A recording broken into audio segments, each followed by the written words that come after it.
So yun mga bossing, buuin na natin tong clutch lining mga bossing. Una, yung rubber muna ilagay muna natin. Yung tatlo to. Yan, 3 piraso to.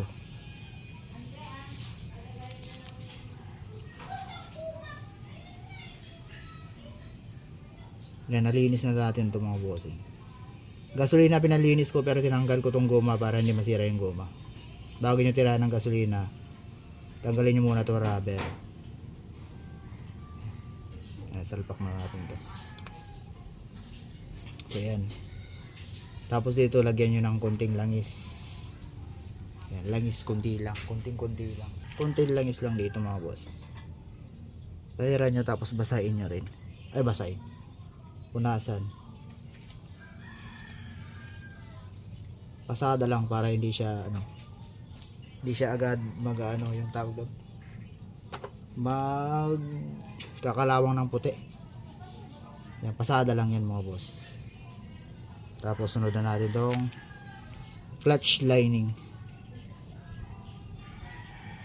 Yan, ganyan yan mga boss. Yan, smooth lang oh. Yung iba ginagawa dito lagyan ng grasa pero sa akin hindi. Hindi ko nilalagyan ng grasa yan.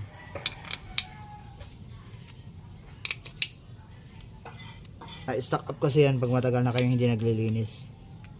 Tapos ngayon balik na natin. Sunod natin tong clutch spring. Gagamit tayo ng 1.2. Malambot yung stock, 800 RPM lang yun. Kaya gamit tayo ng 1.2. Ito yung gamit ko, RevX Racing. Yan, 1.2. Yan yung mahaba, tsaka maikse. Yung mahaba dito. Dito yung mahabang part ng spring nya. Yan. Kita ba? Dito yung mahaba. Yan. Yan, ganyan mga bossing.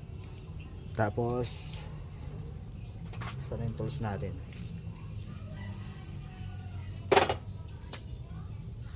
Gamit kayo nitong ganitong tools para hindi kayo mahirapan magkabit ng clutch spring mga boss.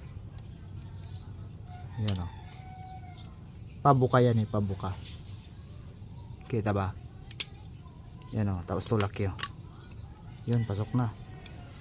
Kasi may hirapan kayo dito pag sungkit-sungkit lang. Medyo matigas na to 1.2.